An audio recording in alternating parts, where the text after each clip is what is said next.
लेकिन जब बड़े हुए तो बड़े होने के साथ साथ उन्होंने जो फिल्में की, आप लोगों को यह भी जानना जरूरी है कि महमूद जिस फिल्म में काम किया करते थे एक दौर ऐसा भी आया, लेकिन वहीं जितेंद्र, धर्मेंद्र और तमाम ऐसे हीरोज हैं, और ये सच में था, उनके बेटे को पोलियो थी।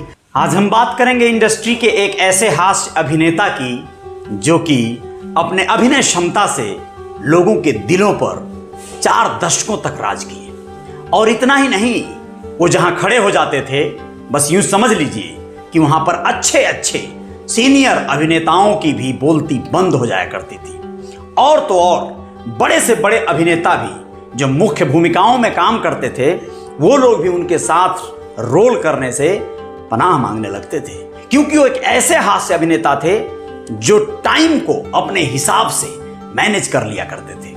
ऑन द स्पॉट जो अपनी स्क्रिप्ट को बदल दिया करते थे, अपने डायलॉग को खुद डिजाइन कर लिया करते थे। जी हाँ, नमस्कार, अजय साहनी स्टार हूं और रियल रिपोर्टर न्यूज स्टार पे आज कहानी महमूद की। जी हाँ, उस महमूद अली की जो 29 सितंबर 1932 को जन्म लिए। एक अभिनेता के पुत्र होने के बावजूद भी समय के साथ वो जैसे जैसे बड़े होते गए, वैसे तो उन्होंने उस समय कुछ एक फिल्मों में बाल कलाकार के रूप में एंट्री किया, लेकिन जब बड़े हुए तो बड़े होने के साथ साथ उन्होंने जो फिल्में की वो बहुत सारी फिल्में बहुत मशहूर हुई, जिनमें से बहुत सी ऐसी फिल्में हैं जैसे कि पड़ोसन, भूत बंगला, बॉम्बे टू गोवा, ऐसी फिल्में हैं, ऐसे अनगिनत फिल्में हैं। लगभग 300 से ज्यादा फिल्मों में काम करने वाले महमूद का वो जो साउथ इंडियन टच था बोलने का, अम्मा, अन्ना, अयो, ये सब शब्द उनको सबसे हट के बनाता था। लोग उनकी कॉमेडी के दीवाने हो गए थे। उस समय के निर्माता निर्देशक अक्सर अपनी फिल्मों में सुपर हिट होने के इरादे से महमूद को लिया करते थे। आप लोगों को यह भी जानना जरूरी है कि महमूद जिस फिल्म में काम किया करते थे एक दौर ऐसा भी आया जब वो उसके मुख्य भूमिकाओं में अभिनेताओं की जो फीस रहती थी, जो चार्ज रहता था, तो उससे ज्यादा पैसे महमूद को दिए जाते थे। जैसे आप लोगों को बताना जरूरी है, ये एक हास्य अभिनेता उनके समकक्ष रहे, उनके शागिर्द रहे कह लेंगे तो बेहतर होगा, बीरबल को इन्होंने ही रोल दिया था, बॉम्बे टू गोवा जैसी फिल्म में भी काम करवाया था। बीरबल कहते हैं कि जिस फिल्म में जैसे जितेंद्र को अगर 2 लाख रुपए दिए जाते थे तो इनकी सीधे फीस 8 लाख रुपए होती थी। इतना ही नहीं, ऐसे बहुत से अभिनेता हैं जिनके सामने ये चार्ज के मामले में, पैसे के मामले में महंगे हुआ करते थे, इसलिए कई एक अभिनेता इनसे बहुत ज्यादा ईर्ष्या भी रखते थे। आपको बताना जरूरी है कि राज कपूर या दिलीप कुमार के साथ इन्होंने बहुत कम काम किया और इनसे ज्यादा उनकी तुकबंदी भी नहीं रही।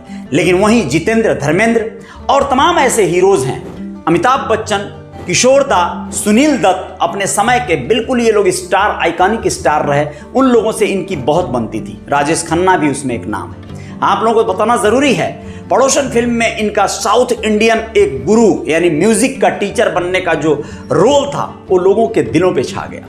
वैसे तो ये भी बताना जरूरी है कि सारे अभिनेता इनसे पनाह मांगते थे, डरते थे, घबराते थे इनके सामने, लेकिन ये खुद किशोर दा से घबराते थे। जब इनसे कभी पूछा गया कि कौन सा अभिनेता आपको ऐसा असहज लगता है जिसके साथ रोल करने में, एक्टिंग करने में आपको परेशानी होती हो, तो उन्होंने किशोर कुमार का नाम लिया था। उन्होंने कहा था, सबको तो मैं जान चुका हूं कि कौन कितने पानी में है, लेकिन किशोर कुमार के बारे में अंदाजा लगाना मुश्किल है। वो भी ऑन द स्पॉट कुछ भी करते हैं, कुछ भी एक्ट कर सकते हैं, कुछ भी अपने आप में क्रिएटिविटी ला सकते हैं। तो महमूद के बारे में आप लोगों को ये जानकारी होगी कि महमूद जिन फिल्मों में थे वो फिल्में ब्लॉकबस्टर हुई। पड़ोसन फिल्म की बात करें तो उसके ठीक पहले जब अमिताभ बच्चन स्ट्रगल किया करते थे तो महमूद के भाई अनवर अली ने महमूद से अमिताभ को मिलवाया था। और महमूद अली ने ऐसे कई लोगों को सहयोग किया था, जैसे RD बर्मन, राहुल देव बर्मन को उन्होंने म्यूजिक करने का ऑफर खुद दिया था। वहीं से उनकी शुरुआत हुई थी, जो संगीत में आगे चलकर बहुत नामवर हो गए। वैसे ही अमिताभ बच्चन को उन्होंने कई महीनों तक अपने घर पर रखा था, आसरा दिया था मुंबई में जब वो स्ट्रगल कर रहे थे, और अपनी फिल्म बॉम्बे टू गोवा में उनको लीड रोल भी दिया था। उस फिल्म में अरुणा ईरानी एक्ट्रेस थी और अरुणा ईरानी का उस समय महमूद से अफेयर चला करता था। इस वजह से अमिताभ बच्चन बड़े संकोच में उनका हाथ पकड़ते थे कभी कभी एक्टिंग के दरमियान, तो तो महबूब उन्हें डांटते थे और समझाते थे प्यार से कि ये अभिनय है, इसको तुम खुल के करो, जब तक तुम पूरी परफॉर्म नहीं करोगे तब तक ठीक नहीं होगा। कुल मिलाजुलाकर महमूद बहुत कोऑपरेटिव भी थे, सहयोगी स्वभाव के थे और उन्होंने बहुत बड़ा काम किया। कुंवारा बाप उनकी एक ऐसी फिल्म रही जिसमें उन्होंने लगभग अपनी ही कहानी को प्रेजेंट किया। फर्क ये था कि उसमें वो एक गरीब रिक्शा वाला पिता की भूमिका किए थे और जो बेटा उनका बना था वो उनका ही पुत्र 15 साल के लगभग उम्र का, जो पोलियो ग्रस्त था। और ये सच में था, उनके बेटे को पोलियो थी, जिसकी दवा कराने के लिए वो देश विदेश हर जगह गए, बहुत सारे लाखों रुपए खर्च किए, लेकिन वो उसे ठीक न कर सके।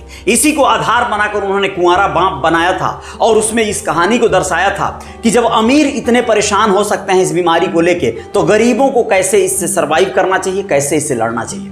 महमूद को उस जमाने के तमाम अवार्ड मिले थे। हास्य अभिनेता के बहुत सारे, उनको दिल तेरा दीवाना उस समय 1963 में एक फिल्म आई थी, उसमें उन्हें बहुत बेहतरीन सर्वश्रेष्ठ सहायक अभिनेता का खिताब भी मिला था। आप लोगों को बताना जरूरी है कि उनकी फिल्में ब्लॉकबस्टर हुआ करती थी। महमूद जिस फिल्म में हो, समकक्ष हीरो के बराबर का उनका फोटो छापा जाता था पोस्टरों पर। आखिर क्यों?